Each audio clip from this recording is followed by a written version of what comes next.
Very weird. T3 T3 Media. Through the media.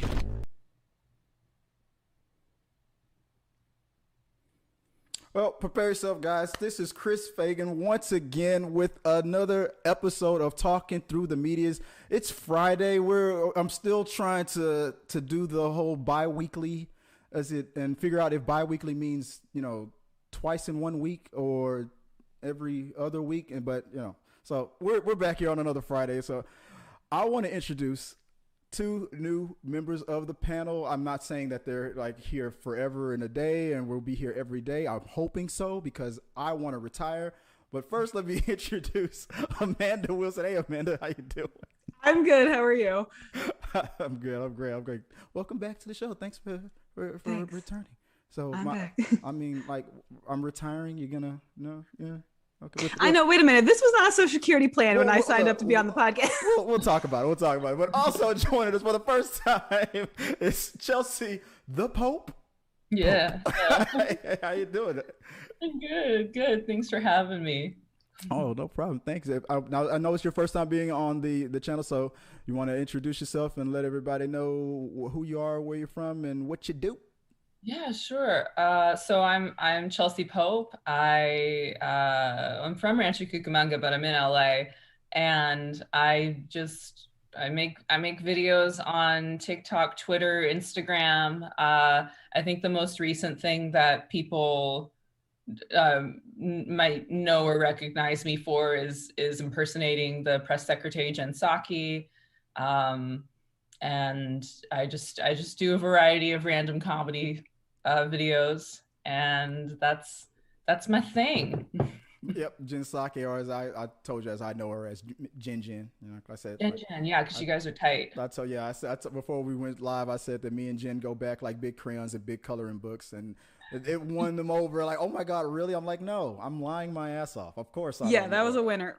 We're just blown away by that phrase. I got her back like a chiropractor. I'm just saying. Oh my gosh, there he goes again. They just keep coming. I know. Hey, for the show. I know a lot about a little and a little about a lot of things. But what I do know is, guys, we have three major topics that we're going to talk about from the week. Like as usual, we're going to run down them and give you our thoughts, our opinions about it. I mean, our 2 cents, whatever that's worth. And just, have a little chat. Like I said, it's Friday, we're here, just chilling, being ourselves. So, like I said, we're going to run through it real quick. So I'm going to read out the first one. I'm not used to it because I go a lot, but I'm going to do the best that I can. It's okay. We're here to support you. For sure. Yeah. Sure. No, they're definitely going to kick me while I'm down and make fun of me. See, these ladies right here, two professional comedians, and they're waiting for me to slip up. Like, we're nice. Come on. They're the nicest people in the world, but I just suspect that when I make a little mistake, they're gonna. We're not there to like hit you in the back of the head when you stutter or anything. We literally can't. I know. I can mute you, but no. Can we DoorDash that? Someone to come slap you in the back of the head? Or TaskRabbit it. Yeah, Postmates. Yeah, we're gonna get Postmates for a slap in the head. See, it begins. It's already starting. They're on a roll. Here we go. But let me start with the first topic of the week, and let's. Oh yeah, there it is. Sorry. So nope, that's not where it's from. It was from a Fox News report, I believe. Actress turned conservative political commentator Stacey said she has reconsidered her zealous support of former President Donald Trump, condemns the January 6th riots at the U.S. Capitol, and is going to give President Joe Biden a chance. Being a supporter of Trump has put me in some kind of box that I don't belong in, she says. But he's not the president. I'm going to give the president that we have right now a chance. Sorry about that. Some chiming in over here. Dash said in an exclusive interview with DailyMailTV, we have a new president. She added, Dash 54, who made her name playing Dionne Davenport in the 1995 Dionne. That's what I said. Davenport in the 1995 teen movie Clueless said that there was no longer a need for award shows of television networks that honor the black community. Oh, I'm sorry, I skipped a line. Worked on Clueless Oh, see, this is why I don't read out. Worked as an on-air contributor for Fox News until 2016. During her time as a paid contributor, she sparked criticism when she said that there was no longer a need for award shows on or television networks that honor the black community. Dash has also said that she thought that Black History Month should be abolished because there isn't a White History Month. Dash was suspended from Fox for cursing on air while discussing a speech former President Barack Obama gave on terrorism. Her contract was sequentially not renewed. I've lived my life being the angry, which is what I was on Fox News. I was the angry conservative black woman, and at the time in my life, it was who I was. Dash told the Daily Mail. So, guys, what do you think about not my way of reading that, but just the whole story overall? Anybody wants to go first on this new development in Dash's evolution, I guess we want to call it, if we're going to call it that? I mean, I don't think that it's just who she was. I think it's who she still is. She just, it's not what's in power anymore. So she's trying to walk it back because it's not going to get her anywhere right now. I agree with that. That was the first thing I thought of. I thought that it was an opportunistic kind of a thing. Maybe this isn't working for me, or maybe it barely worked for me for the past 4 years, and I'm going to try something else. Or maybe she felt like it worked better when it was Obama as president, and didn't work as well when Trump became president. So yeah, I was going to say, because she's been getting criticism this whole time. So the criticism is nothing new. It's just all of a sudden now she's like, yeah, this isn't going over so well. Yeah, exactly. What do you think, Chelsea? What do you think about this whole? I mean, I definitely agree. I can't really speak on I don't know. I don't want to like talk out of turn because it is so like entrenched in like the racial experience. Mm-hmm. And I for whatever reason, I don't know whether her initial attraction to being sort of like counteractive to like more liberal policies has, I don't know what any of that has to do with anything. It does absolutely, I agree with Amanda, feel like more of an opportunistic move mm-hmm. than one of of having a moment of clarity about things. Yeah, I mean, if Trump had gotten a second term, would that interview have even happened? Probably not. It would be cool to think the best of people who see the light, or they realize that they're supporting a fascist, and it just feels like the timing of it is convenient. Yeah. I agree. I just thought, I remember, coming up, especially from watching her in Clueless in '95, and then seeing there was a new show that she was on. I forgot what it was.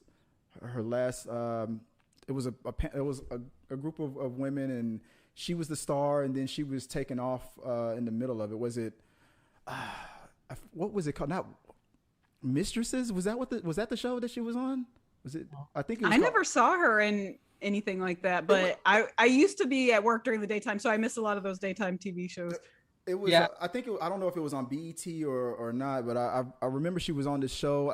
That would be ironic if it was on BET, now that she's saying that they should disband that network. Either that or VH1. I forgot if it was VH1. I know it was owned by Viacom or something like that. Maybe it was on one of the other networks, but I remember thinking, I loved the show. I liked it. I thought it was funny. I liked her on it. Then she left. And next thing you know, for some reason, we're just hearing all about her personal politics. And I mean, I don't care that she's conservative. I don't care that she's a black conservative. But it just felt like when things started to go a certain way, then that's all she wanted. That's all she just dove into. Yeah. And now I guess that wasn't. Now I guess that it didn't work for her that much on Fox or just, I guess, for her personally. Now she's like, you know what? People are accusing her of trying to get back, into back to her original base or her core fans. Like she's trying to get back into it. Oh, I'm seeing the light, accept me back in. But yeah, sorry. Oh no, you go ahead. No, you can go. I was just gonna say, I think the more empowering thing would have been for her to have said something sooner, if she really, had said, I just think after the fact just feels so too little too late. Like I would hold her to the same standard that I would hold any other conservative pundit or Republican who was sort of complicit to a lot of the atrocities that happened in these past 4 years. And I don't think it is an overstatement to say that without getting, I don't want to get too political because I know this is more like entertainment media, but yeah. I was entertained by the audacity of the. It was laughable. It's certainly entertainment, that's for sure. A little tear dab, all that. Any last thought for you, Amanda? Well, I hate to draw the comparison because J.K. Rowling has been in a lot of hot water, deservedly so, but it just reminds me of when Voldemort fell and then everybody was like, oops, I was under the Imperius curse. I didn't really want to follow him. I feel like that's what they're doing now. Again, it wasn't me. It was the power of the ring or something like that. Or if it was Lord of the Ring, like, I'm a good person. It wasn't me. And then all of a sudden you see that opportunity again. Maybe if Biden loses or something for a re-election, then all of a sudden, oh, you know what? I'm back. So yes. I feel like it's a bunch of flip-flopping based on where the tide is at the time. Yeah, I feel like they are definitely the loose ships that are just going with the tide. Yeah. Question is, guys, let us know what you guys think about that or any other topic I guess related to it. If you want to share your thoughts on it, put it in the box below and we'll talk about it some more. Maybe on We Got Your Mail. So I'm not going to read the next one. So I'm going to ask man, if you don't mind. Yeah, listen, this was already planned for me to read this one. So it's not you're acting like this is because you had a bad read. I had a bad read. Look, I didn't get the part. Okay, I know that. I'll just see myself out. Thank you. This story has actually been making me mad ever since I heard about it. So this one is from CBS in San Francisco Bay Area. Officers from the Las Vegas Police Department apprehended 24-year-old Malaysia King Thursday in connection with the incident on March 7th. The suspect, 24-year-old Arna, and I think her last name is Kamai. I haven't heard anyone say it. I've only seen it written down. But like me and Chris were saying, the police got it right on the booking, so it doesn't matter. But she remains outstanding, but informed police through her legal counsel that she intends to turn herself in to the authorities. A police source on Wednesday night informed KPIX that the two women were wanted for assault and robbery in connection with the incident. During the confrontation, which was captured on video, the Uber driver said the women called him racial slurs, grabbed his phone, ripped off his mask. And the San Francisco police also said one of the women sprayed what was believed to be pepper spray into the vehicle towards the driver after they got out. So this was that viral video that you guys might have seen over the weekend or earlier this week, where the three girls were in the backseat of the Uber. All that we see on the video is him asking them to get out, and then it just all hell pretty much breaks loose. Yeah, that entitlement of oh no, you ain't kicking me out in the middle of the street. I mean, they just went real extra on every second watching that. My blood was just boiling more and more. Think about the audacity of getting into someone else's vehicle. Yes, you're paying for the service, but they're also doing you a favor. Like you wouldn't have gotten where you needed to go otherwise, and you're treating this human like dirt. It just makes me so mad when people treat people who are doing a service for them like they are slaves and not service providers. Right. God, yes. I think it's you know, just between rideshare and apps and Postmates, all that courier work, I think there's already such a big problem to me of like dehumanization that happens. Mm-hmm. And I mean, these people, they already are really not making enough for, and I barely did Lyft for like a couple months, and I couldn't really hack it because I was doing it at night, and I was just, the worst people were getting in my car. And like, I can't even imagine if you had to deal with someone who was, I mean, I was too intimidated to like push back on people who were like aggressive about like adding extra people in the car, and just like, it's so easy to get taken advantage of in those situations. So when a driver puts their foot down right like that, especially when they're doing service work like that, you know, you got to know it's because they had to. Like, I'm inclined to believe it's because they really needed to, because like, you don't do that job because you like it. You don't do it. You don't get to pick and choose who gets in your car. You have to take what you get. And, you know, one bad review can screw up your whole, you know, I mean, that can screw up your whole payroll for, you know, it's already such a difficult system for the people who are beholden to it. And when entitled people, you know, act out, just got it. Sorry, the sun just went away. Okay, I need to turn the lights on. Okay, there we go. But no, I get it. No, exactly. It's just ever since like the pandemic started, it's like everybody's been saying like we're in this together. We're trying to all pull together, and we're gonna have to understand that things are gonna get hectic and tempers are gonna get flared up. People are frustrated. I understand it, but it doesn't give you the right to just, like you said, dehumanize a person like that. Like he's hitting, she's spitting, the coughing part of it. That's the part that made me go, no. I don't know how I would have responded. He had the patience of a saint, if you ask me. The way he responded. Oh yeah, he was handling himself so well. He really had his head on straight because he wasn't letting them get to him the way they were trying to. They wanted to provoke him into doing something so that they could be the victims. Because even after that, she was trying to say that he was trying to harm them. And if the video wasn't there, then we wouldn't know who to believe. And it makes me so mad when people do things like that, like cry wolf, because it's so hard to get people to believe when something bad happens to you anyway. And then there's people out there like them who are instigating situations and then trying to play the victim falsely. And I hope those girls never get a ride anywhere ever again in their life. Which is why I think she went for the camera in the first place. That's to be able to to get the proof. To prove to get the proof. Yeah. Go ahead. Yeah, that's nail on the head right there. Yeah. I want to hear from the girl that was sitting in the middle because she was so embarrassed, and I want to be like, how do you know these girls? How long have you been friends with them? No, I thought that too. Go back and watch the video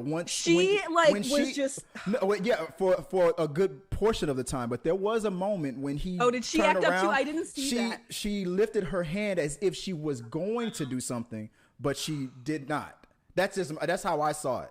But legally, she didn't do anything, I guess, on that footage. But it looked like she was going to at first. Maybe if he would have fought back. And it was sad because they were trying to physically attack him. And then I'm thinking, okay, if he does protect himself, then somehow he's going to be in the wrong as a man hitting a woman. But there was 3 of them coming at him from behind. Like, I felt really bad from him. But I did see that I think yesterday his GoFundMe had already gotten $50,000.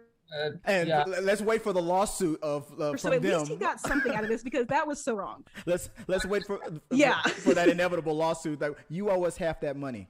Like, let's wait. I know. I'm like, and GoFundMe is such a joke anyway. I'm like, he might see like maybe 30 of that.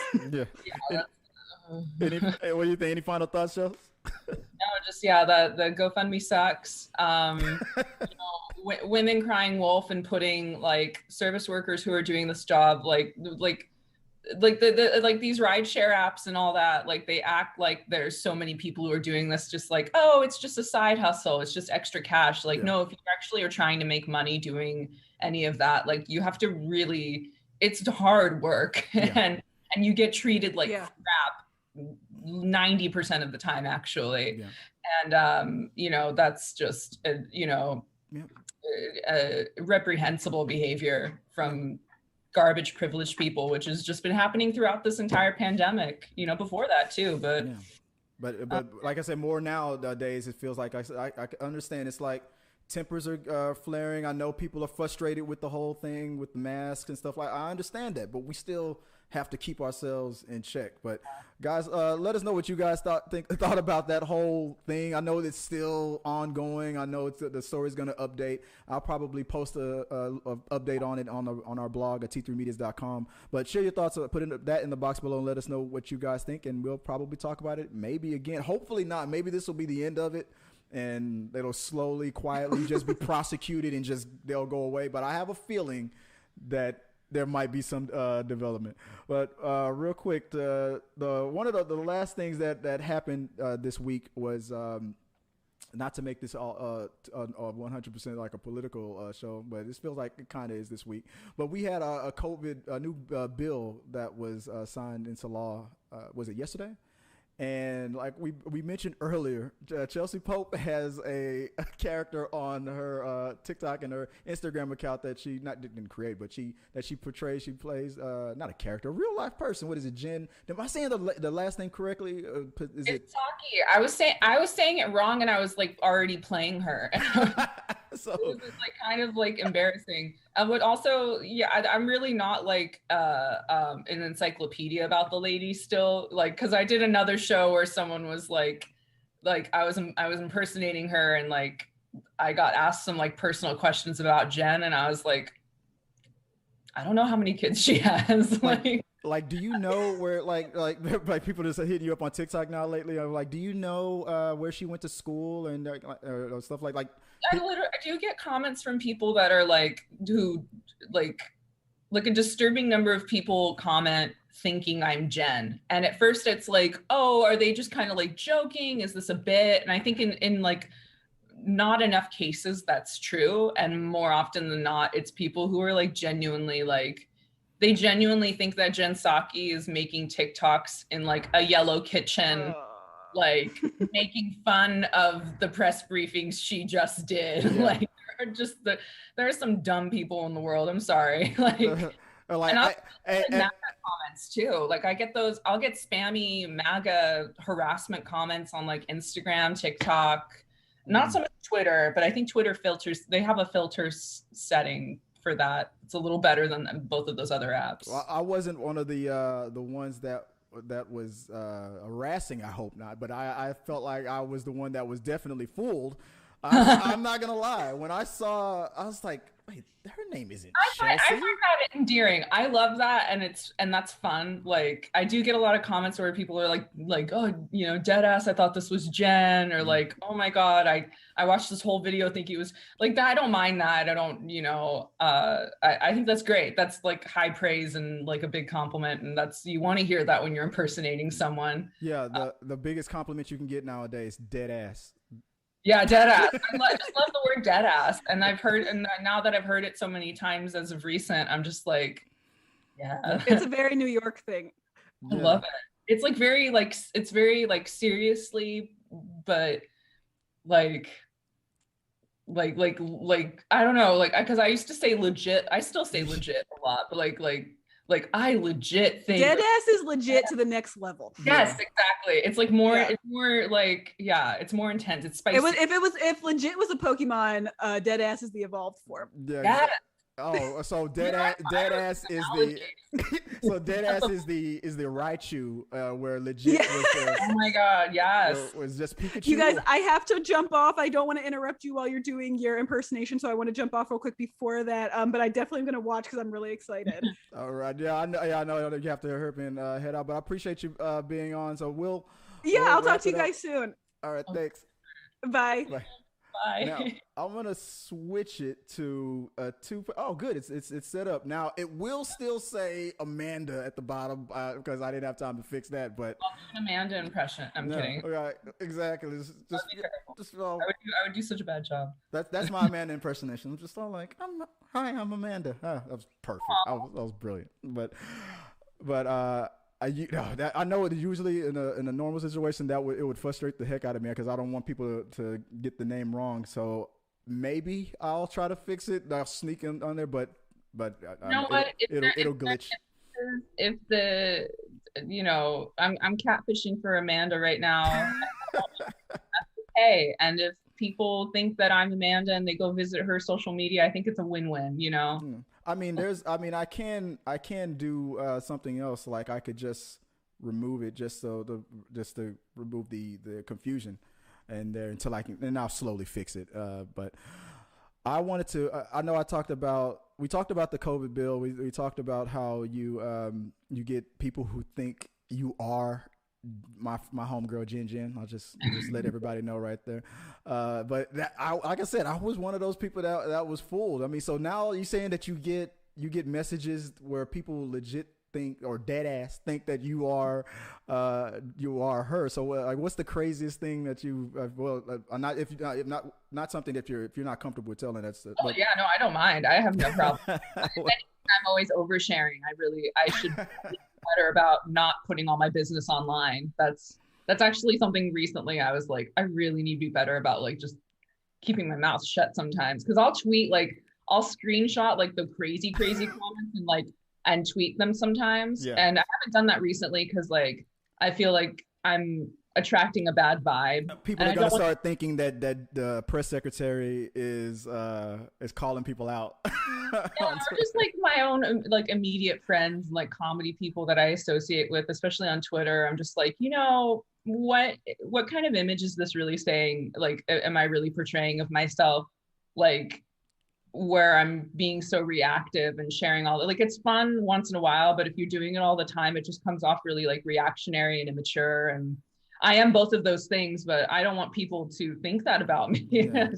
No, or maybe there's a new segment or an account that you can launch, like Savage Jen or something like that, where she just. I could. I mean, trying to play with her point of view because, I made my first video on the inauguration and I didn't really have a lot to go off of because I wasn't that familiar with her. Mm-hmm. So that's why I started initially sort of doing stuff where she was very like a kindergarten teacher and, really soft and sweet. And then I'd done some more like more videos where she's sort of like poking fun at some of like the sillier right-wing things that are happening, like asking some very silly gotcha questions or being asked about the Space Force, the Department of Justice, and not the Department of Justice is silly, but like, anyway, and now I'm at a point because we're like a couple months into the administration. I think, there are certain aspects of how this COVID relief bill in particular has been handled, unemployment and, news about the Syrian strike. There's some criticism that is coming up and, that with that, and when you're doing political humor, point of view is like, you have to really know what you're putting out there and like have a purpose behind it. So I guess my Jen is having a slight existential crisis right now. Well, I know you're right, especially if it's kind of funny. Like even if you're just being funny or just teasing a little bit, you'll be surprised at how many people who are even supporting you and coming for the comedy will kind of get upset that it feels like you're not really that you don't know what you're talking about or you hadn't done any little research. Like this joke would have been funny if you just did a little bit more. I don't think Jen would have said it like that. I get people who don't like that I'm doing. Because I did a couple of these last couple of Jen videos I did where I did them a little more off the cuff. Most of the stuff I do is improvised and spliced together anyway. Right. But the last couple were, they were I wanted to do stuff that was more silly. That's more like my sense of humor, which is very irreverent. And, like one of the Jen videos is just her struggling to take off a mask. And that just was like watching a press briefing of her. And when she walked up, it took like a longer beat than I expected for her to just get the mask around her hoop. She was wearing hoops and she thought it was going to get caught for a long time in that hoop. Yeah. I remember that one. So I did a video that was just that. And I got comments from a couple people who are like Saki stans on TikTok who were like, why are you making fun of Jen? I thought you supported her. And I'm just like, if you can't handle that, what? I'm like she even teased herself. I'm like, if you can't even handle a little bit, I mean, people think that SNL is all supportive of the Democrats. That doesn't stop them from teasing them if it's funny. They definitely have made jokes about Hillary and she's in stride. And, or like the most recent Jen video I just made a couple days ago was, it was after the good news about the COVID bill had passed. And she said in the press briefing that same day after the House passed it, that Joe was going to sign it on Friday. Right. I know why. I know it's because Congress had to go over the document. I get all of the rigmarole, but I thought it would be funny if there was another reason why it was going to take him 2 days to sign, which is why I made a silly video that is very much of my sense of humor. That was like, the president is unfortunately preoccupied with a large and ominous bald eagle that's following him around the White House. He is to, and I got people who were like mad at that too, that were like, actually, Congress needs to they need to proofread the document, and you need to really know what you're talking. I'm like, I do know what I'm talking about. This is a joke. guys, yes, exactly. These are jokes. Like, why does Chelsea have to get 100% of the details right if the point was to make a joke? It wasn't to report the news. We have CNN, we have Fox, we have MSNBC.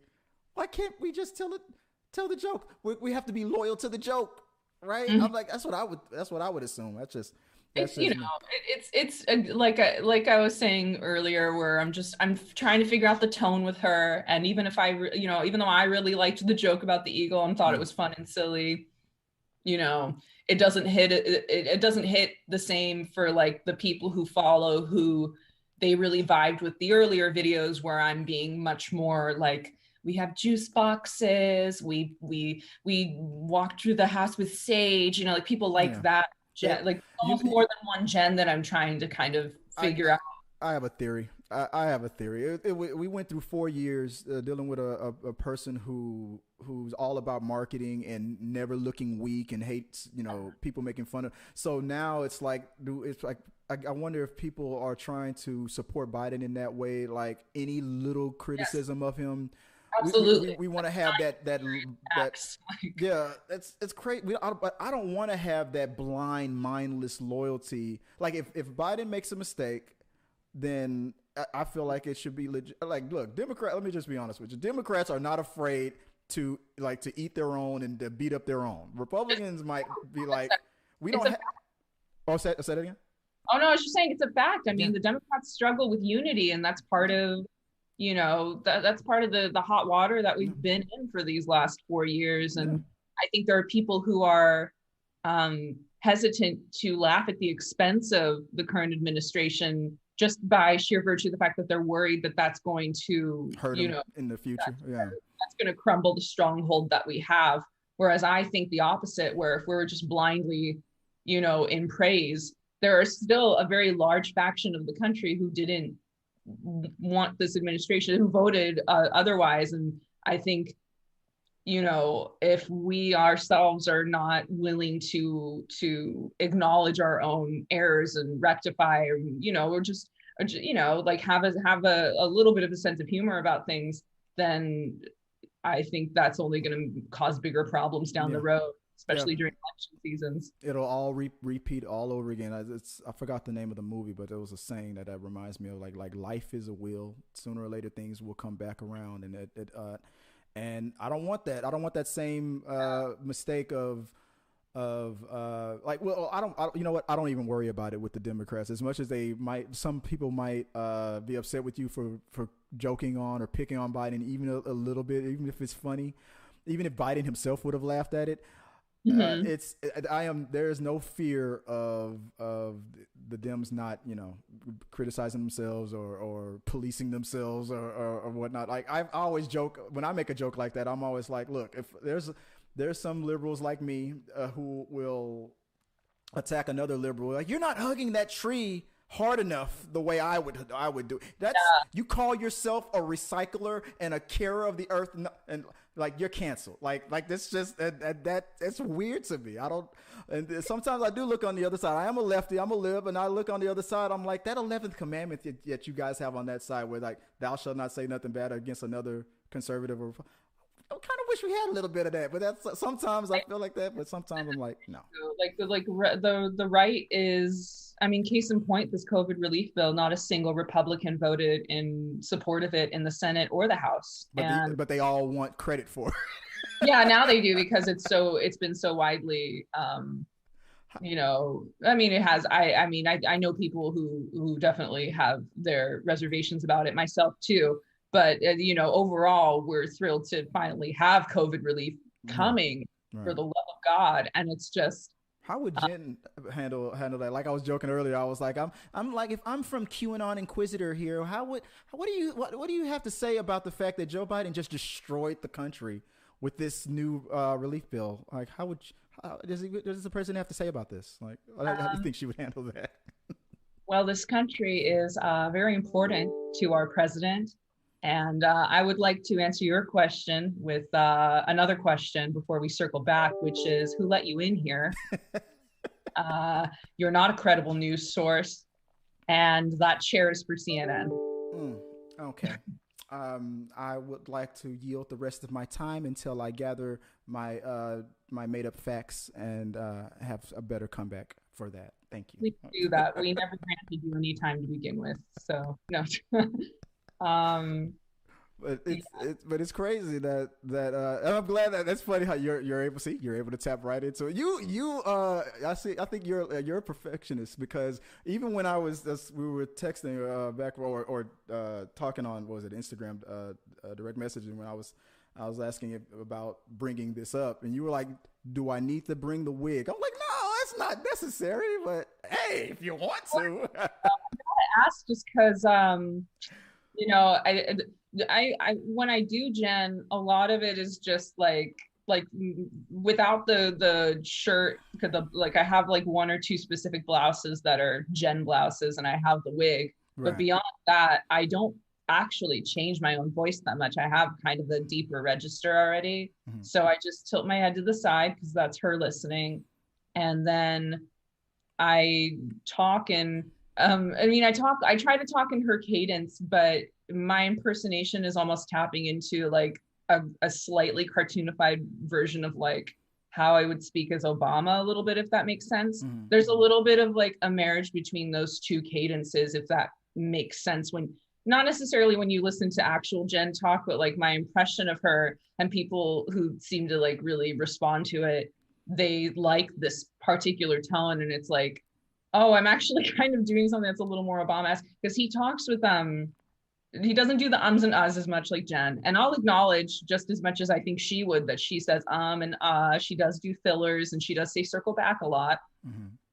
But she also will linger on a few different words for a moment and look around the room as she is answering the question with great reverence to who she is answering for. And it's like I don't know if that made sense. Like no, probably like the way you just catered to, like if the QAnon Inquisitor was in the room, like, you know, she knows she has a specific response for that outlet. Is that if I'm taking that part right? She has a tone that she uses in general. I think even when she's being sassy to like right-wing reporters, that's very,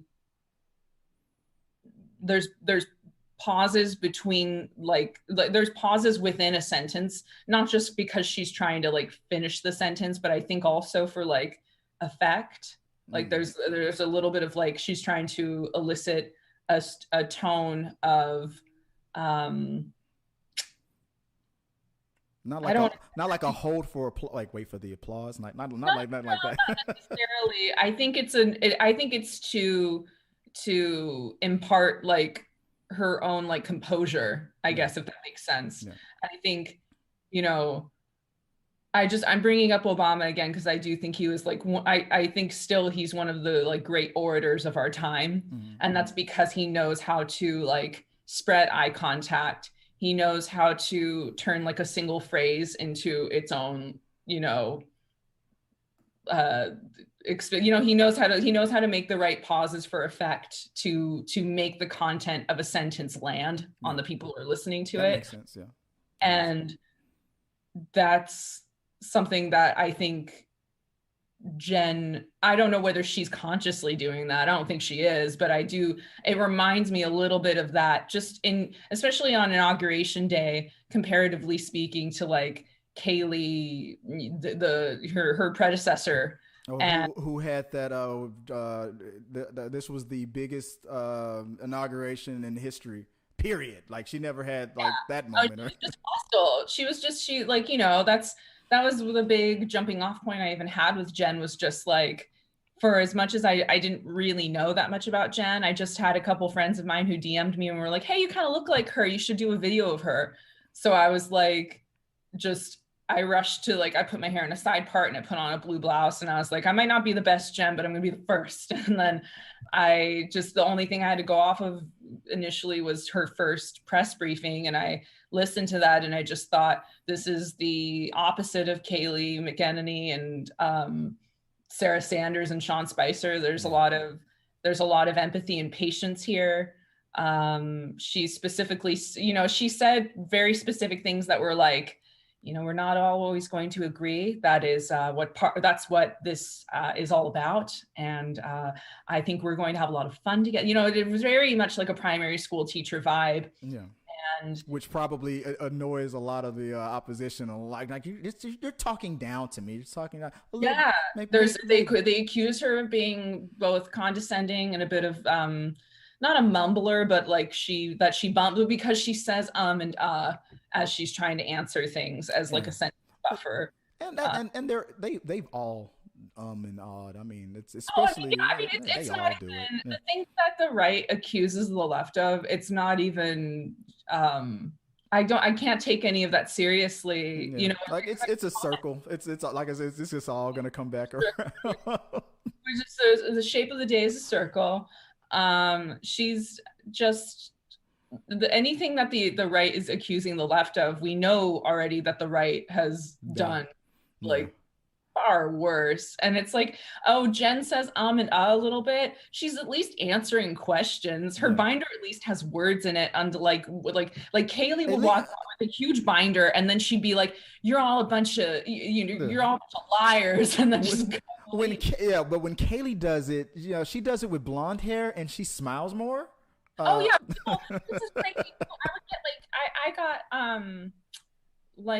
a comment on one of my videos on Twitter that was some crazy right-wing account that put a meme of Jen Psaki as Raggedy Ann, and I was just like, how is this? This is just they're saying, Kayleigh was like a beautiful Barbie and Jen Psaki was like a Raggedy Ann, and I'm just like, this is the dumbest thing I've ever seen. That should have been your response. Is that the best you got? That's attack her looks and call her raggedy or whatever. First of all, you don't have to think Jen's the most beautiful woman in the world, but she's definitely not ugly. You're really grasping at straws to try and call her that low hanging fruit just to get a rise out of people. And to consider that a value of yours as a voter, to say that that's something you value in a press secretary is that she looks like a bar. No, fuck. She's got to answer questions. I would rather have a press secretary with a bag on her head that's actually doing her job. On top of the fact that I also think I do think that Jen is I think a very attractive and well-composed person. I'm a Jen Psaki fan, but even if I wasn't a fan of her, that's just such it says so much more about the people who are attacking her, that they're just good. The only things they have are that she says and she says circle back a lot, and she doesn't put on as much spray tan or bleach her hair like Kayleigh. That's it. There's not much else that they're able to really work with, Does she is she effective at her job? I mean, I think that's a good quality to have in the press secretary. People are going to criticize. I mean, at the end of the day, sure, there would be criticism for some of the answers she gives, because her job is always going to have problems, even for people who are Democrats who might be critical of something that Biden does. Part of her job is that she has to sort of explain and be a bit of an apologist for Biden. Mm-hmm. So, I don't always love the answers that she gives, but she's still doing what her job is. Yeah, just like it's been done for every other predecessor. We might not like the answer. We might think that the answer is just something that's spin or something like that. I guess in a way you could consider it spin. I think it's for instance, the child detention center thing. I'm saying it like it's some small thing. It's a big issue. We talked about Trump keeping kids in cages, and then news with Biden having the detention facilities, but Jen has to, I mean, her job is she has to go up and she has to explain these decisions that these other people are making that she represents or that she is a representative of. So she's, you know, part of her job is she has to explain and more or less justify why we're still having these detention facilities. So no answer is going to be a good answer to that because we don't want them. You know, it's so thinking within that context, it's like, you know, she's going to face criticism because we're just not going to always like the things that Biden does. And I think we shouldn't always like the thing. I mean, it would be nice if we did, but we also should hold our politicians accountable to represent their constituents. Yeah. We should just blindly praise them. Like, you know? Yeah, basically what you're saying is like, there's so many things that I guess we could be criticizing the administration on. Their hair, looks, and spray tan or whatever should not be a factor. but for some crazy reason, she looks great. Even if she looked like a bag of hammers, she's at least doing her job. And exactly. On top of the fact that and also too rewinding back to Sarah Huckabee, who I don't care. I thought she was ugly, and I don't mind saying that because I also thought and still think she's a terrible person. But people who from the right would be like, how dare you attack her for her looks, this and that, you know? It's just like the hypocrisy of the right is just so the way women are, in general are portrayed online, that reminds me of during the an award season or something. Like you would say who are you wearing and stuff. You only say that you don't say that to a guy. But then I love the fact that, and I think it was in the White House. I don't know. I can't remember if it was the Obama administration or not. Or somebody asked a senator, like, what are you wearing? And the guy turned around like, what the he was shocked at that question. We shouldn't be attacking for the looks in general, but if we are going to do that, then we should also recognize the hypocrisy within our preferences. Yeah, exactly. Naturally, we're going to find the people who we agree with probably more attractive than the ones that, just psychologically speaking, like people that you have a preference of, you tend to also project more favorable opinions about other aspects of them, be it physical or otherwise. That's almost like saying a person's opinion is something like, if I'm going to have to listen to this person that I 100% disagree with, they better at least make me sexually attracted to them or something like that. Like, what the hell is that about? Even then, it's like, if let's say Jen looked let's say Jen was literally the twin of Kaylee, physically, they would attack her looks, and the right would say, oh, look at her, she's a dollar store wannabe, she's a wannabe Kaylee, she's trying so hard, God, look at her, less time in the tanning bed and more time in the briefing room, okay?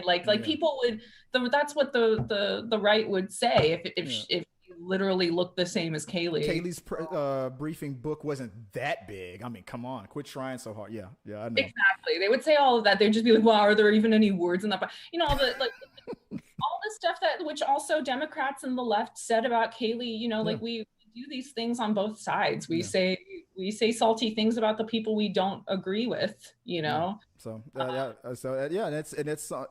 it's getting out of hand, and it's snowballing, and I'm hoping that, it's never going to go away, but I'm hoping that at least for the next 4 years, because Biden is setting the tone of trying to tamper that down. I'm not going to tweet. I'm not going to do this. I'm not going to, at least from the top. There's as much pressure that he's getting from his supporters, and maybe as much heat that he's getting from the opposition.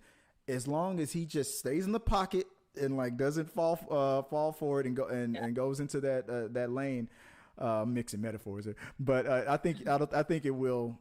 It'll start to temper down a little bit. But I'm glad we talked about that, and I got that out there. I know exactly what I'm gonna do with that. I'm gonna make that its own segment about Chelsea's thoughts on Jen. I'm gonna take that last part of it and make that its own little segment. I feel like I went like way over talking about it, so I'm sorry. Oh no, I get it'll be up on the channel definitely. But if you have time to stick with me, did you have time to answer some of these questions that I got? And answer some. Yeah, I have a little bit of time. Sure. Okay. Then I'll close this. Let me close this part of the show out real quick, and let's see if you have time to answer a few of them with me. And so, guys, for this part of Talking Through the Medias, I want to thank you guys for joining us, and for Amanda Wilson. She had to dip out a little early, so she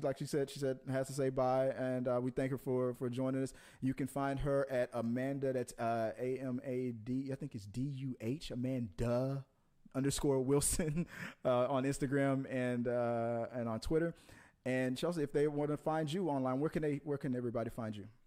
Cool. So they can follow me. Twitter and Instagram are at Chelsea the Pope, and TikTok is at Chelsea _Pope. Awesome. Great. And if you guys were looking for me, I know you guys don't care where I'm from. I know I have a punchable face, so people don't care where I'm at. But if you do want to look me up, it's Chris Fagan 1980 on Twitter and on Instagram. So let me close this part of it out, and then just look for maybe a few questions that we'll answer on We Got Your Mail. So give us 1 minute. We'll be right back.